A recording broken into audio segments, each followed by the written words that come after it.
Abasuubuzi n'abatuuze mu kibuga ky'e Mukono ku luguudo oluva e Wantone okugenda mu katale k'omukiko bavudde mu mbeera ne beekalakaasa ng'entabwe eva ku kampuni ya Smeo Construction Limited eyaweebwa obukadde 309 okukola omulimu guno okulwawo okulumaliriza. Oluguudo balukumyemu enkumbi n'okuteekamu emisanvu nga bebakambuwalira n'okulemesa abavuzi b'ebidduka abadde bayitawo.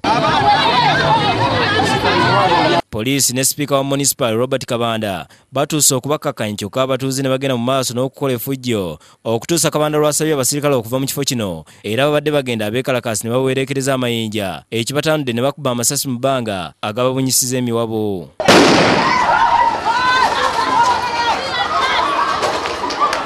Abeekalakaasi era beemulugunyiza ku bavuzi b'ebidduka abavuga endiima ne batomera abaana baabwe bwe batyo ne balaga n'omusasi waffe obuwunga obujjuddemu enfuufu eva ku luguudo luno. Olina vuga speed kinaana nenga abaana tulwala nze ndi musiki wa Tibati nene osika kyabati nga zirumira enfuufu kati tulya biki bino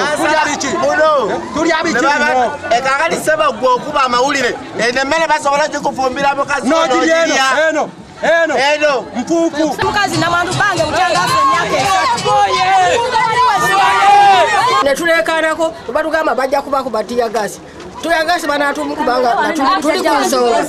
Meeya w'e Mukono Johnson Myanja Ssennyonga ayogeddeko n'omusasi waffe ku nsonga eno. Sipiika nkubidde essimu ne mugamba bagambe bagira baggala ekkubo okutuusa nga kontrakita akoze wano asooka ayiweeyo amazzi 2 aliwe kolas kuba obudde bwamuggwako dda 3 bateekewo amateeka okulaba nti abavugirayo emmotoka bamanya nti bayita mu kibuga era mulimu abaana. Ebyongo bitadde ku bbali abakungu ba poliisi nga bakulembeddwamu RPC w'obuvanjuba bwa Kampala Musa Nabende batuuzizza olukiiko mu kiteebu eyogerere mu Kira Town Council okugonjera ensonga z'ekitundu kino oluvannyuma lw'abatuuze okwekyanga gye buvuddeko ne basiguukulula ssentebe waabwe Justin Kayondo mu kifo kino nga bamulanga okubatundira poloti zaabwe emirundi egisukka mu gumu ne bamulumiza n'okukwatibwa n'emmundu ekimenya amateeka.